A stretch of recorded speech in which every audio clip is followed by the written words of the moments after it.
மீண்டும் ஒரு காலை வணக்கம்.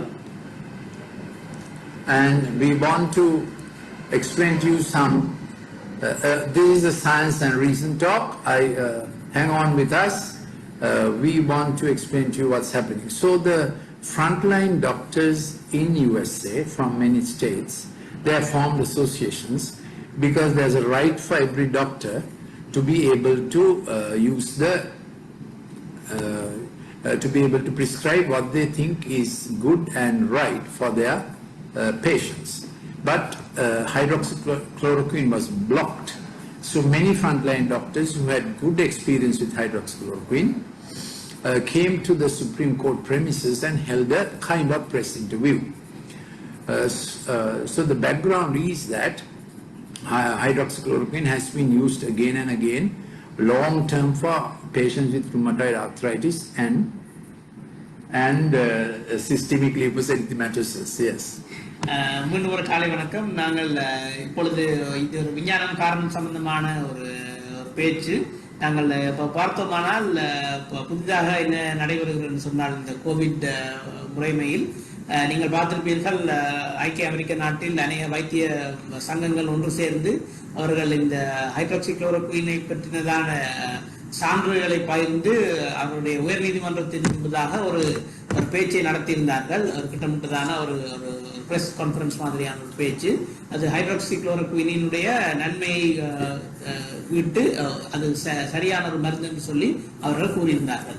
So the point that the frontline doctors of US gathering at the Supreme Court premises made was that for years they have used hydroxychloroquine safely, and when it is repurposed and it is proven effective for COVID infection, they used hydroxychloroquine and it produced good results. Not one patient died. அவர்கள் என்ன சொன்னது காரணம், முக்கியமான காரணம் என்னவென்று சொன்னால், அவர்கள் இப்படி ஹைட்ராக்சிக்ளோரோகுயினான இந்த பழமையான மருந்தை அவர்கள் இந்த கோவிட் நோய்க்கும் பயன்படுத்தி அதன் மூலம் ஒரு விதமான மறைப்பும் இல்லாமல் அவர்கள் ஒருவரும் கூடி மறிக்காமல் இதை சரியான ரீதியில் அவர்கள் பாவித்தார்கள், கை கொண்டார்கள். So their experience was that's effective, and the video went viral within 2 hours, 3 hours, over 24 million watches. அவர்கள் அப்படியான செய்த பேச்சானது மிகவும் வைரலாகி ஒரு 2 மணித்தியால அளவில் 24 மில்லியன் அளவு மக்கள் அதை பார்க்கக்கூடியதாக அந்த video வைரலானது. Then all the media, YouTube, Facebook, Twitter, many others, put it down, erased it off from being traced. ஆனால் என்ன நடந்ததுன்னு சொன்னால், இந்த வீடியோ நீங்க இப்படியான சொல்லப்பட்டதான அநேக ஊடகங்களினுடைய யூடியூப், பேஸ்புக், ட்விட்டரான ஊடகங்களினுடைய பகிரப்பட்டது. ஆனால் உடனடியாக இது வைரலான சம்பவம் தெரிந்தவுடன் அந்த வீடியோ முற்றிலுமாக நீக்கப்பட்டது இணையதளத்திலிருந்து. So from whom are they hiding the information?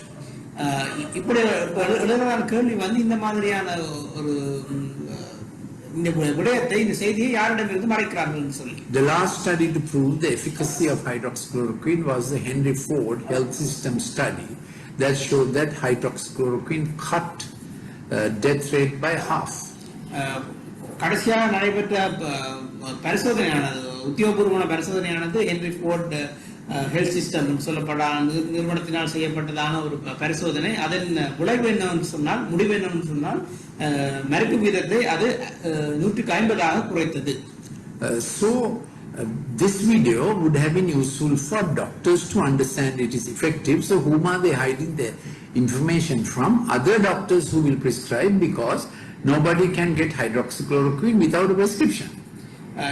இப்படியான இந்த செய்தியை மறைப்பதன் காரணம் என்னவென்று சொன்னால், அநேக மற்ற வைத்தியர்கள், ஹைட்ராக்சிக்ளோரோகுயின் பாவிக்காத வைத்தியர்கள் இதை பாவித்து இதை அதன் மூலமாக இந்த கோவிடை நோயை குணப்படுத்தலாம் என்று சொல்லி வருவதான இந்த இதத்தை தடை செய்கிறார்கள்.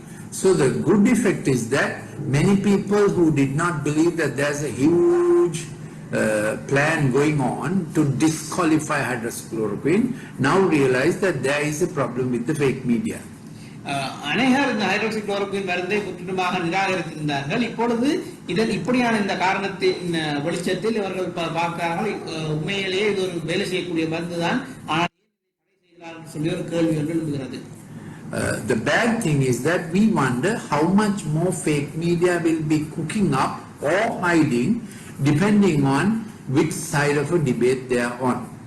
இப்பொழுது எழுதுகின்ற இன்னொரு ஒரு பயங்கரமான ஒரு விடயம் என்னவென்று சொன்னால், இப்படியாக இந்த பொய்யான ஊடகங்கள் சேர்ந்து இப்படியாக இவ்வளவாக உண்மைகளை மறைத்து அவர்கள் எந்த பக்கத்தில் இருக்கிறார்கள், எந்த கட்சியில் இருக்கிறார்கள் என்பதை பொறுத்து அவர்கள் உண்மையை மறைக்கவோ வெளிப்படுத்தவோ முடியும். Oxford Dr. Sarah Gilbert is developing the Oxford vaccine very carefully.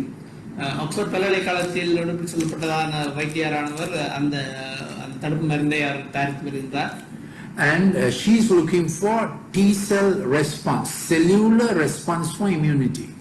அவர் எப்படி நான் முன்பதாக வீடியோ சொன்னது போல அந்த டி கலங்களினுடைய அந்த அந்த பிரதி பார்ப்பதை தான் அவர்கள் கவனித்து இந்த மருந்தை செய்கிறார்கள். Because with any vaccine the antibodies will go up and come down. என்ன ஒரு தடுப்பு மருந்தின் மூலமும் உடல் தடுப்பு கலங்களானது இப்படியாக அதிகரித்து பின் குறையும். But T-cell response is the lasting immunological response from the human body. ஆனால் இந்த டி கலங்களினூடாக இருக்கின்ற அந்த பிரதிபலிப்பு தான் உங்களுடைய உடலில் நீண்ட காலமாக இருக்கக்கூடிய ஒரு அறிகுறி. Meanwhile, the Global Health Agency is saying that China has done phase 1, 2 and 3 and a vaccine is ready. இன்னொரு செய்தி என்னன்னு சொன்னால், சீன நாடானது முதலாம் 2ஆம் 3ஆம் கட்டங்களில் இந்த பரிசோதனைகளை செய்து ஒரு தடுப்பு மருந்து தயாராக உள்ளது என்று சொல்கிறார்கள். Who did the trials? Nobody knows. யார் இதற்கான பரீட்சைகளை செய்தார்கள், பரிசீலனை செய்தார்கள் என்று சொல்லி தெரியாது. How safe the vaccine? Nobody knows. இந்த தடுப்பு மருந்தானது எவ்வளவு பாதுகாப்பானதுன்னு சொல்லி யாருக்குமே தெரியாது. Already credit is being offered from China to nations have millions of doses of that vaccine, unproved vaccine. இப்படியாக பரிசீலிப்படுத்தப்படாத தடுப்பு மருந்தை மில்லியன் கணக்காக கடனாக கொடுக்கிறார்கள் அநேக நாடுகளுக்கு, சீன நாடு. You can see that there is a problem. உங்களுக்கு இப்பொழுது வழங்கி இருக்கும் இப்படி ஒரு பிரச்சனை ஒன்று இருக்கின்றது சொல்லி. So I want to get to the recent part of my talk. நான் இப்பொழுது என்னுடைய பேச்சினுடைய விளக்க பகுதிக்கு நான் செல்ல விரும்புகிறேன். Why are the nations in an uproar? ஏன் இப்படியான தேசங்கள் எல்லாம் குமுறிக்கொண்டு எழுது கொண்டிருக்கின்றன? People devising a vain thing. மக்கள் இப்படியாக சூழ்ச்சிகளை செய்து கொண்டிருக்கிறார்கள். So there is an incitation of people against the legislature and doctors and those whom they once trusted, their family doctor, parents, their teacher, and their known professors, and of course their government. There's the population is being incited using COVID and other issues, saying the head of state is useless, he is a mutt, and all kinds of language go on in the social media. இப்போ மக்களாக என்ன செய்து கொண்டிருக்கிறார்கள் சொன்னால், தங்களுடைய தேச தலைவர்கள், தேச பாராளுமன்ற உறுப்பினர்கள், தேச தலைவர்களுக்கு எதிராக இப்படியாக குமரலிட்டு அவர்கள் முன்பதாக ஒரு காலத்தில் மரியாதை வைத்திருந்தவர்கள் மேலும் இப்பொழுதாக கூறிக்கொண்டு அவர்கள் அதை வேண்டாம் என்று சொல்லி இவர்களை எதிர்க்கும் அளவுக்கு இப்பொழுது அந்த குரல் எழுப்பிக் கொண்டிருக்கிறார்கள். There are very few news media in every state that plumbs the line of what shall I say, sensibility and also a middle line, so that they give us information and we can discern for ourselves what's going on in a nation. இப்பொழுதாக சரியான தகவல்களை, அதாவது தகவல்களை மக்களிடம் கொண்டு சேர்த்து மக்களே ஒரு முடிவை எடுக்கும் அளவுக்கான ஊடகங்கள் மிகவும் குறைவாகவே காணப்படுகின்றது இப்பொழுது. We don't want news media to create our opinion. We want them to give us news and we will create our opinion ourselves. ஊடகங்கள் செய்ய வேண்டிய விடயம் என்னவென்று சொன்னால், அவர்கள் எங்களுக்கு செய்தியை தந்தால் போதும், தனி மனிதர்கள் தங்களுடைய முடிவுகளை அந்த செய்தியை கூட எடுத்துக் கொள்ளலாம். ஆனால் இப்பொழுது ஊடகங்கள் என்ன செய்கின்றது சொன்னால், என்னுடைய முடிவை ஒரு பக்கமாக இழுக்குமாறு அவர்கள் ஏற்கனவே ஒரு முடிவெடுத்து தான் அறிவிக்கிறார்கள் ஊடகங்கள். So using either the COVID infection related issues or using the racist issue, peoples are being made to be in an uproar so that the elected government will feel helpless, and then there are other kings waiting to cash in on the situation. இப்பொழுது இது என்ன நடக்கும்னு சொன்னால் உலகத்தில் நாங்கள் பார்த்தோம் என்றால் இந்த செயற்பாடுகளை இப்படியாக இந்த கோவிட் பிரச்சனை அல்லது இந்த இனவாத பிரச்சனையை முன்னிட்டு ஊடகங்கள் இப்படியாக நீங்கள் தேச தலைவர்களுக்கு எதிராக நீங்கள் கூக்குரல் எழுப்புமாறு அந்த அந்த ஒரு பிரச்சனை ஒரு குரலை ஏற்படுத்துவதன் மூலம் எங்கே என்று சொல்லி நாங்கள் அந்த ஒரு அமைதியின்மை காணப்படுகின்றது. So there are the global brand kings. உலகத்திலே இப்படியான அநேக சிறந்த பெயர் வாய்ந்த பிராண்டுகள் இருக்கின்றன. Then across the globe there are many universities which has purchasable academics. அநேக பல்கலைக்கழகங்கள் தங்களுடைய பட்டதாரிகளை விலைக்கு அதாவது விலை கொடுத்து பட்டங்களை வாங்கும் அளவுக்கு இருக்கின்றன. There are media kings. ஊடகங்களிலே மன்னர்கள் இருக்கின்றார்கள். Then of course there are pedophilia kings.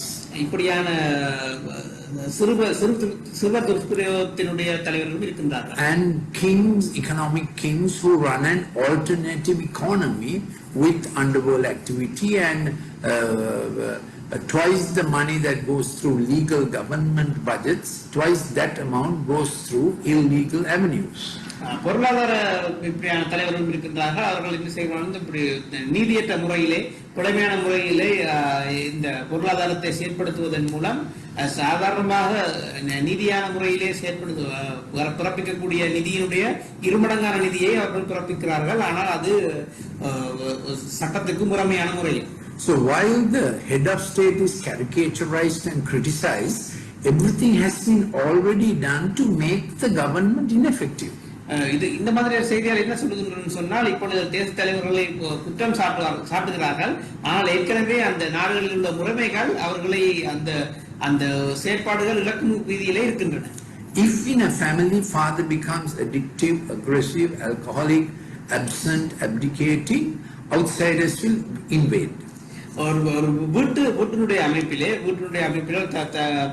தலைவரான தாப்பரானவர் போதைப் பொருளுக்கு அடிமைப்பட்டு அல்லது அவர் வீட்டில் இல்லாமல் இருப்பார் என்று சொன்னால் வெளியுலக பிரச்சனை வெளியுலக காரணிகள் அந்த வீட்டை நோக்கி வந்து உள்ளிட நேரிடும். So these new kings make the people to be in an uproar so that the nation becomes ungovernable, and those who are supposedly elected representatives they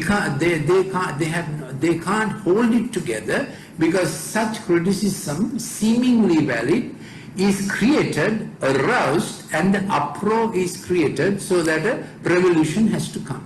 இப்படியான மன்னர்கள் புலமையான மன்னர்கள் என்ன செய்கிறார்கள் சொன்னால், தலைவர்கள் இப்படியான இந்த புலையான காரணிகளை ஏற்படுத்தி இந்த சுமூகமின்மையான ஒரு நிலைமையை ஏற்படுத்துவதன் மூலம் அதை நீதியாக செயற்படுத்தப்பட்ட தேச தலைவர்களை புறக்கணிக்கும் நேரத்திலே அவர்கள் உட்புகுந்து அதை அந்த சுமூகமான செயல் தங்களால் கொண்டு செல்ல முடியும் என்ற மாதிரியான ஒரு நிலைமையை ஏற்படுத்துகிறார்கள். So there is an inquisition by the people's assembly, so to say, out on the streets anywhere, burning courthouses or whatever they want to pull down, just like the time of the French Revolution.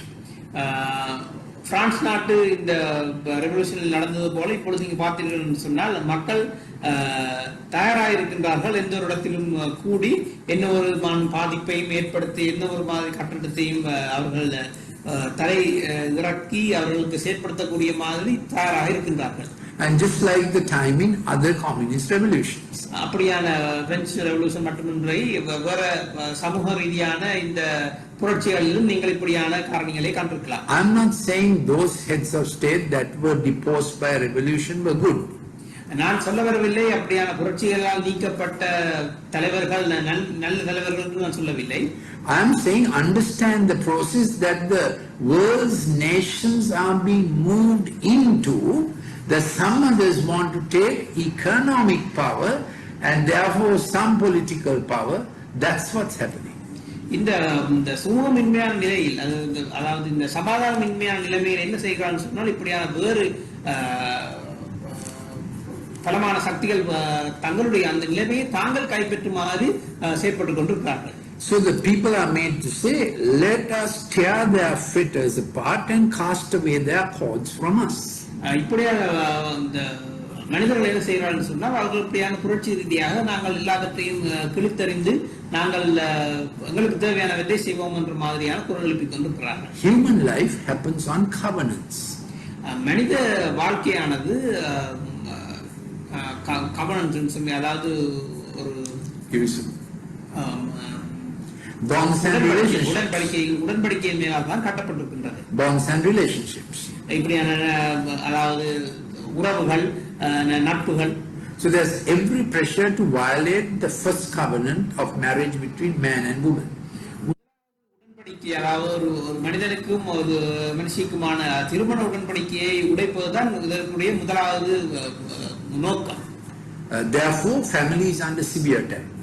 அப்படியான அந்த உடன்படிக்கை உடைந்து போனால் குடும்பமானது ஒரு தாக்கத்துக்கு ஏற்பட்ட நிலையில் காணப்படுகிறது. Premarital sex, extramarital sex, living together without marrying is promoted. ஆனால் இப்படியான முறைமையினால் முன்னெடுக்கப்படுகின்றது என்னன்னு சொன்னால், அதாவது உடல் ரீதியான சம்பந்தங்களை அவர்கள் வைத்துக் கொண்டிருக்கிறார்கள் திருமணத்துக்கு வெளியே. Then dislocating children from parents is promulgated and promoted by the digital screen and other means. பிள்ளைகளையும் பெற்றோரையும் பிரிப்பதற்கான காரணங்கள் கூடி இந்த டிஜிட்டல் ஸ்கிரீனினூடாக மற்றுமான இந்த ஊடகங்களினூடாக முன்னிட்டு செயற்படுத்துகின்றன. Now increasingly it is said physical classrooms are a biohazard, don't do schools. இப்பொழுதாக நாங்கள் அநேகமாக இருக்கின்ற காரணங்கள் என்னன்னு சொன்னால், ஒன்று கூட வேண்டாம், அநேகமாக வகுப்புகளாக இருந்தாலும் ஒன்று கூட வேண்டாம், பாடசாலை இருந்தாலும் ஒன்று கூட வேண்டாம், ஏனென்றால் அந்த கோவிலுக்கு ஒரு பிரச்சனையாக இருக்கின்றதுன்னு சொல்லி.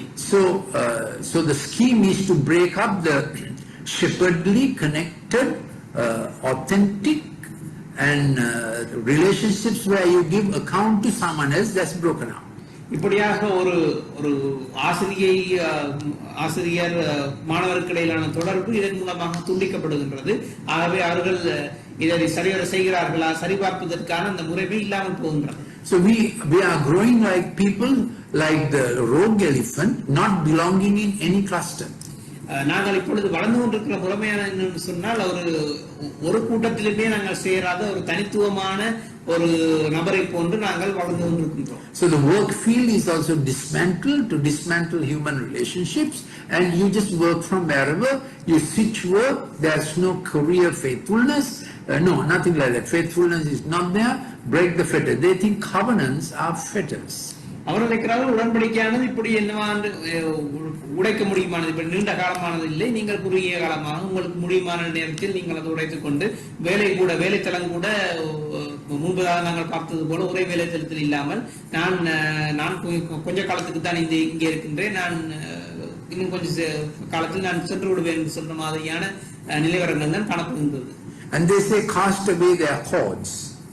தங்களுடைய எல்லைகளை அவர்கள் முறியடிக்கிறார்கள். What are cords? இப்படியான சொல்லப்படுகிறதான The fence and the boundary. இப்படியான எங்களுடைய வாழ்க்கையில் இல்லை. And the longer leash relationships of checks and balances.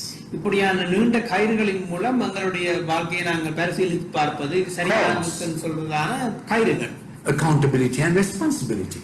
இன்னொருவருக்காக நாங்கள் கணக்கு கொடுப்பது, அவருக்கான கணக்கு சரிபார்ப்பது, give and take, கொடுக்கல் வாங்கல். These are the cords. இதுதான் கயிறுகள், எங்களுடைய சுற்றி இருக்கிற கயிறுகள். So if you may be in a silver networking of cords, நாங்கள் யோசித்து பார்த்தோம் என்றால் நாங்கள் ஒரு வலை பின்னல் மாதிரியான ஒரு அமைப்பில் இருக்கின்றோம். For our own good, எங்களுடைய நன்மைக்காக.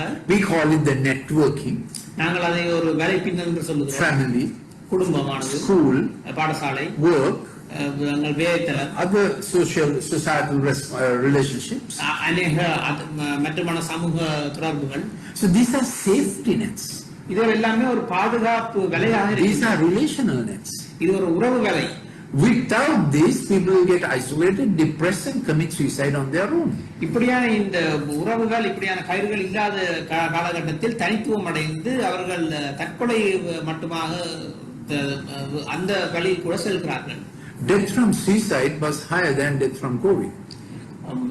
அதாவது தற்கொலையினூடாக இருக்கின்ற மரிப்பு வீதமானது கோவிலுடைய மரிப்பு வீதத்தை விட அதிகமாக இருக்கின்றது. So there's an engineered breaking of cords. இப்படியாக ஒரு திட்டவட்டமாக இந்த தங்கள் வலைப்பின்னல்களை உடைப்பதான ஒரு முறைமை ஒன்று காணப்படுகின்றது. It is portrayed as if cords and fences, boundaries are no good. அது அது காண்பிக்கப்படுகின்ற விடயம் என்னவென்று சொன்னால் இப்படியான எல்லைகள் உங்களுக்கு தேவையில்லை என்று சொல்லுங்கள். Do whatever, whenever, wherever as you please. உங்களுக்கு விரும்பின மாதிரி உங்களுக்கு விரும்பின இடத்தில் உங்களுக்கு விரும்பின இடத்தில் நீங்கள் என்ன வேணாலும் செய்யலாம் என்று சொல்லுங்கள். I want to draw a parallel from a political mayhem time from a country when the king was weak and the queen took over.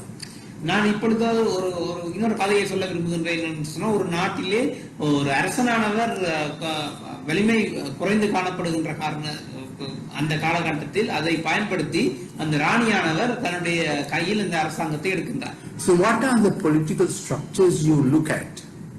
நீங்கள் இப்ப பார்க்கின்ற இந்த அரசியல் அமைப்புகள் என்ன? Political, social, economic structures. அரசியல், social, சமூகவியல் மற்றும் பொருளியலான காரணங்கள். In that state, the king wanted to take over the land, the vineyard of a man called Naboth.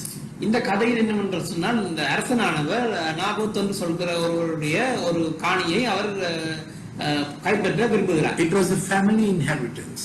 அது இந்த நாபோத்தினுடைய குடும்ப இந்த காணி. I have told you nations are a family.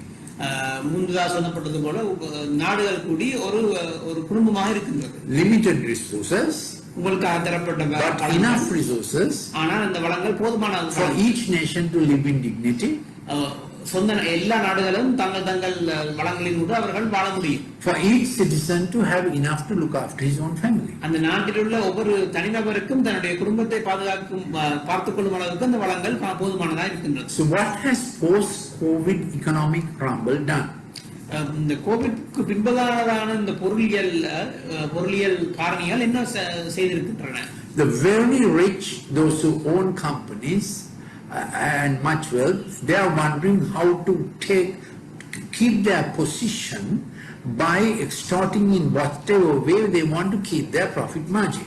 இப்படி பெரியார வல்லமையான இந்த நிறுவனங்கள் என்ன செய்கின்றது சொன்னால் தங்கள் எப்படியாக நாங்கள் தொடர்ந்து அந்த சிறுமையான நிறுவனங்களை கைப்பற்றி நாங்கள் தொடர்ந்து எப்படி எங்களது பொருளாதார நிலையை நாங்கள் சாதித்துக் கொள்ளலாம் என்று நினைக்கிறார்கள். It is as if kings and rulers of these global brands and who want to rule into the lives of people have heard time is short. இப்படி வெளிப்படையாக கேட்கின்ற விடயம் என்னவென்று சொன்னால் நேரம் எங்களுக்கு குறைவாக காணப்படுகிறது. நாங்கள் சீக்கிரமாக செயல்படுவோம். Quick, get the vaccine going. சீக்கிரமாக இந்த தடுப்பு without proper clinical trials, get the vaccine going. அது பரிசீலித்து பார்த்தாலும் பரவாயில்லை, நீங்கள் உடனடியாக அதை இந்த தடுப்பு மருந்தை வெளியிடுங்கள். So to get the vaccine going quickly, you have to allow more deaths to happen. அதை இந்த மருந்துகள் தடுப்பு மருந்து வெளியே வர வேண்டிய அந்த சீக்கிரமா வர வேண்டும் என்று சொன்னால் அநேக மரணங்கள் ஏற்பட வேண்டும். So for more deaths to happen, you have to keep the cheapest, most effective drug, hydroxychloroquine with zinc, out of the picture. அநேகர்கள் மறிக்க வேண்டும் என்று சொன்னால் இப்படியான உங்களுக்கு நல்லா வேலை செய்கின்ற மருந்தான ஹைட்ராக்சிக்ளோரோகுயின் ஜிங்குடன் சேர்ந்து இந்த மருந்தை நீங்கள் முற்றிலுமாக மறந்து விடுங்க. Then you have those who earn upper middle income levels. ஒரு சாதாரணமாக உயரளவில் வருமானம் ஏற்படுகின்ற நபர்கள் இருக்கின்றனர். Upper middle income, அதாவது மத்திய வகுப்பினரை விட சற்று அதிகமாக வருமானம் சேர்ப்பவர். Senior corporate executive, senior doctor, senior lawyer. இப்படியான சிரேஷ்ட வைத்தியர்கள், சிரேஷ்ட சட்டத்தரணிகள், சிரேஷ்ட executive. Then they have housing loan and car loan. அவர்களுக்கு வீட்டு கடன் இருக்கின்றது, அது மாதிரி வாகன கடன் இருக்கின்றது. So and their children's education. அவர்களுடைய பிள்ளைகளுடைய கல்வி செலவுகள் இருக்கின்றன. So they are wondering how to keep that going. அவர்கள் பார்க்கிறார்கள் எப்படியாக நாங்கள் எங்களுடைய வருமானங்களை வைத்துக் கொள்ளலாம், இந்த செலவுகளை நாங்கள் சரிவர செய்ய. And normal people are in a very hard economic crunch. ஆனால் சாதாரணமான மனிதர்கள் மிகவும் பொருளாதார ரீதியில் விழுந்து காணப்படுகிறார்கள். So in that nation, the king and the queen devised a method to grab hold of long-running family income. இந்த கதையில் நாங்கள் பார்த்தோம்னு சொன்னால் இப்படியாக இந்த வம்சாவளியாக இந்த குடும்பத்தில் வந்த இந்த வருமானங்களை இப்படியாக கைப்பற்றிக் கொள்ளலாம் என்று இந்த அரசனும் In that situation, they even murdered the man. சூழ்ச்சி செய்து அப்படியாக அந்த மனிதனை கொன்று போட்டார்கள். So there is a time that there's a real push to get hold of the nation's resources into the hands of global brands. இப்படியாக இந்த நான்கு ஏற்படுகின்ற சொல்லப்படுகிற காரணம் என்னவென்று சொன்னால் இப்படியாக நிலவரம் தான் காணப்படுகின்றது. இப்படியான உலக சக்திகள் இப்படியாக இந்த குழப்பத்தை ஏற்படுத்தி உங்களுடைய தேசங்களில் இருக்கிற அந்த வளங்களை தாங்கள் பற்றி கொள்ள இயக்கின்றன. So to invade sovereign nations, they will use human rights. இப்படியான வெவ்வேறான நாடுகளை கைப்பற்றுவதற்காக அவர்கள் இந்த மனித உரிமைகளை பாய்ப்பார்கள். Children rights, சிறுவர் உரிமைகளை பற்றி பாய்ப்பார்கள். abortion, கற்பழிப்பு, LGBTQ rights, அதாவது இந்த அவருடைய ஒருமைப்பாட்டு, அதாவது செக்ஷுவல் ஒருமைப்பாட்டான அந்த காரணத்தை பார்ப்பார்கள். Now they will say to make global health safe, every country must agree to any vaccine that we decide on.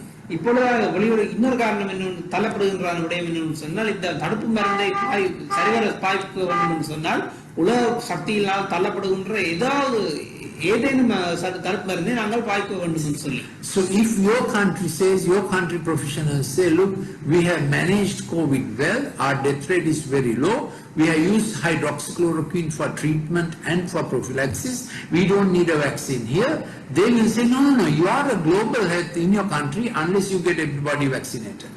இப்படியாக இன்னொரு நாடு சொல்லுமா என்று சொன்னால், நாங்கள் கோவிடை நாங்கள் சிறப்பான முறையில் நாங்கள் கையாண்டிருக்கின்றோம், ஹைட்ரோக்சிக்ளோரோகுயின் மருந்தை நாங்கள் பாவிப்பதன் மூலமாக நாங்கள் எங்களுடைய வேலைக்கு விதத்தை குறைவாக வைத்திருக்கிறோம் என்று சொல்லுமானால், அந்த உலக சக்திகள் என்ன சொல்லும் என்று சொன்னால், இல்லை நீங்கள் உலக அமைப்பில் இருக்க வேண்டும் என்று சொன்னால் நாங்கள் தருகின்ற தடுப்பு மருந்து நீங்கள் கட்டாயமாக பாவிக்க வேண்டும், ஏற்றுக்கொள்ள வேண்டும் என்று சொல்லி. So what will you do? அப்படியான நிலவரம் ஏற்படும் என்றால் என்ன செய்வீர்கள்? We'll meet again. நாங்கள் மீண்டுமாக சந்திப்போம்.